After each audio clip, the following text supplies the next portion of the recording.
All right, so check this out. We need to talk because apparently these two guys right here to the left side of my screen, of your screen, committed a crime against kids. Now, it wasn't a blazing crime. You know, they didn't anything violent to children, but they committed a crime of stealing $2 million from the school district to which they service kids to build a crypto mine, amongst other things too. These are criminals right here who try to get a leg up amongst people within that particular community. Why do they feel that they have to come in and actually cheat just to get ahead? These individuals do not like to play fair. That is something that we all need to get accustomed to whenever we come in contact with people that we feel is in a place of authority. They're sitting at a higher level of where you are in a position in the company. They are all not all moral and ethical individuals, as this article will show us. So let's go ahead and break this article down real quick. Came out on February the 2nd, 2024. Guilty duo stole $2 million from California schools. They also built a crypto mining platform. Two California school district officials have pleaded guilty to stealing up to $1.8 million and electricity to fund and run a secret crypto mine, remodel property, and purchase expensive cars. Look at these guys. Look at them. Smiling all in front of the camera, tie all upon their neck, clean shaven, one of them. Would you suspect that these people will do such a thing? Maybe we might need to start thinking about these people do actually commit crimes. According to the Department of Justice Assistant Superintendent Jeffrey Menge, embezzled up to $1.5 million over 4 years from the Patterson Joint Unified School District in Sacramento, California, while IT Director Eric Drabert stole up to $300,000. 4 years. When you put up such a facade and you have this type of face and you look like as if you're smart and educated, you're able to get away with these crimes for a long period of time. People don't suspect people like this to commit crimes. That's why they're able to perpetrate these crimes for such a long period of time. Like Bernie Madoff. Bernie Madoff ran that Ponzi scheme for decades because people would never think that those individuals will commit such crimes. So they're able to get away with it for a longer period. Menge and Drabert were accused of overbilling the school district through a company Menge controlled called CenCal Tech. So these guys, even though they wasn't brazen, they wasn't violent, they wasn't out there committing assaults, nothing like that. Their crimes was on paper. Stealing money from the school district, overbilling the school district. Now, this business called CenCal Tech was controlled by Menge, right? But that's direct connection with him and the business. So he created a fake executive person by the name of Frank Barnes. The pair were able to conduct more than 1.2 million in fraudulent transactions. These guys committed fraud by 1, double billing, 2, overbilling, 3, billing for items not delivered by CenCal Tech to the school district. Who was watching these guys bill? Were these two individuals the only one in control of the books? Who was the accountant of CenCal Tech? We know that Menge was the CEO. He was the leader of this particular business. But who was running the books?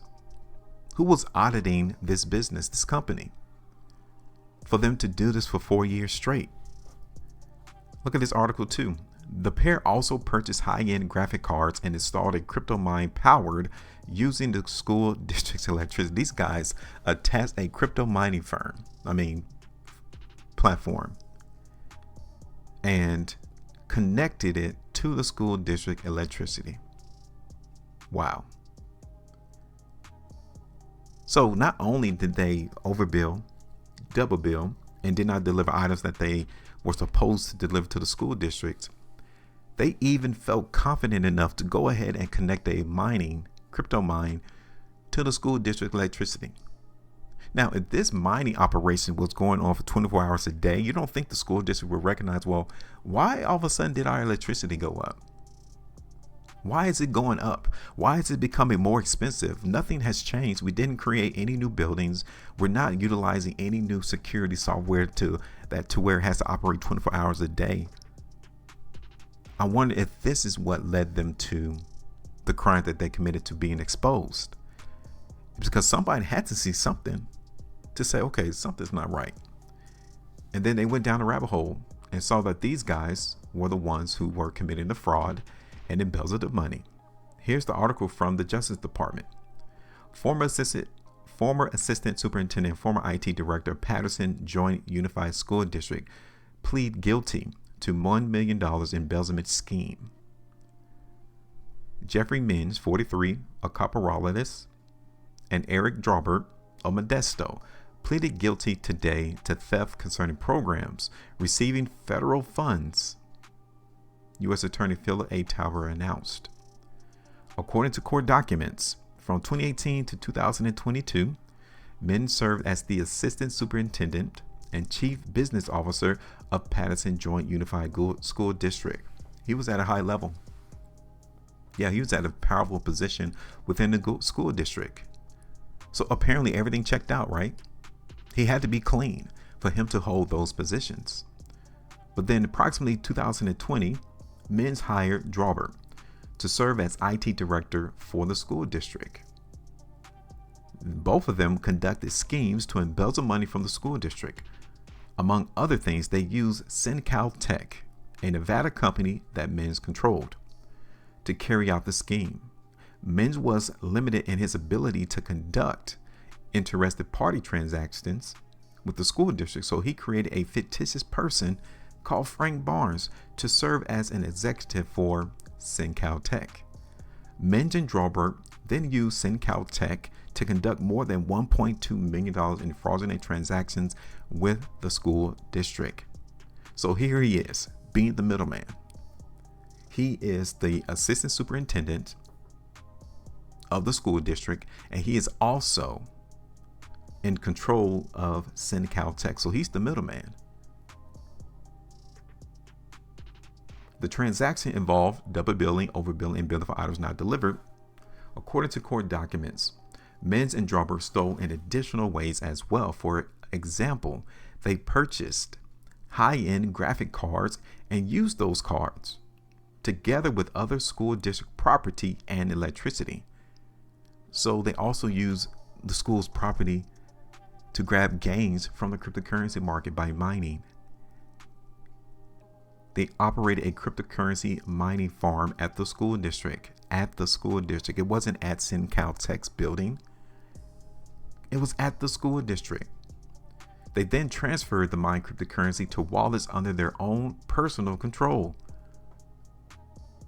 Menge also misused vehicles owned by the school district, including buying a Chevy truck at below market value and selling it for a profit.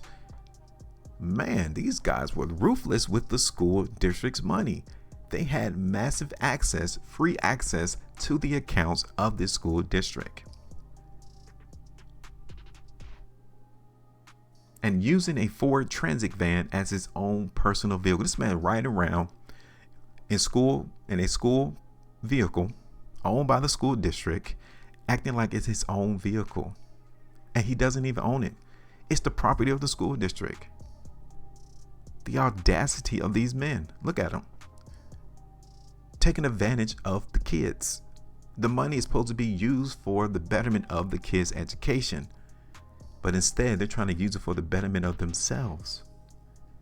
In total, Menge embezzled between $1 million and $1.5 million, and Drabert stole between $250,000 and $300,000 during the scheme. Check this out.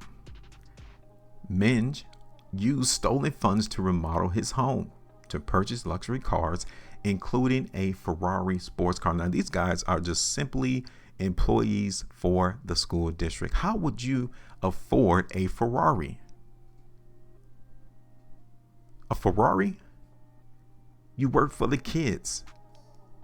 So you don't think that that raised eyebrows to the people around these two men and saying, how in the world did he get a Ferrari? What is he doing? Because he works for the school district. Nobody in the school district is going to be riding around in a Ferrari. That definitely turned heads. Drabert used stolen funds to remodel his vacation cabin, among other uses. Paper trail. This case is the product of an investigation by the Federal Bureau of Investigation with assistance of the Stellantis County District Attorney Bureau of Investigations. Okay. Now, these two men are scheduled to be sentenced by the U.S. District the U.S. District Judge Troy Nunley on May 30th, 2024. Both of these men face a maximum statutory penalty of 10 years in prison and a $250,000 fine.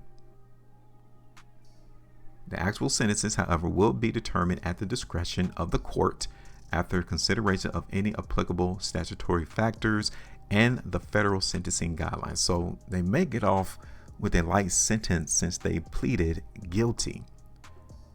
And these ain't your run-of-the-mill, continuing to commit crimes type guys. But they still committed a crime. They ought to be held responsible for the crimes that they do commit. Do you agree?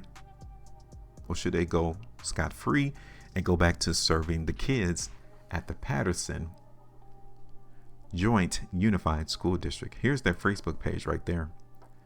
So apparently this photo here on the left is Jeffrey Menge, and on the right has to be Eric Drabert. They pleaded guilty in federal court today. This was a day ago, to stealing more than $1.5 million from the school district. So, what do you guys think? The extent to which these people goes under the radar without being detected committing their crimes. It happens more often than not, if you guys believe it. Because people like to turn off their blinders when it comes to these individuals. I think more of a microscope needs to be placed on people in higher positions and the access that they have to funding accounts, banking accounts. We need to have another step up above, okay, how is this money being spent? Where is it going? Because for 4 years, apparently nobody within the Patterson Joint Unified School District was paying attention to what these men were doing until their greed took over. Because apparently somebody came up with the idea, so let's go ahead and create this mining farm. Let's go ahead and mine crypto and let's connect it to the school district electricity rather than our own electricity at our own location, at our own homes. That's why they say crime doesn't pay, because in the end, it will eventually come back and snatch you and grab you. And then you'll be put on social media. And now your reputation is now shot. Like, these men were once in very authoritative positions within the school district. One was even in IT. And now here he is, about to be sentenced to prison. What do you guys think? Give me your thoughts. Make sure you maintain the profitability. And as always, trade different.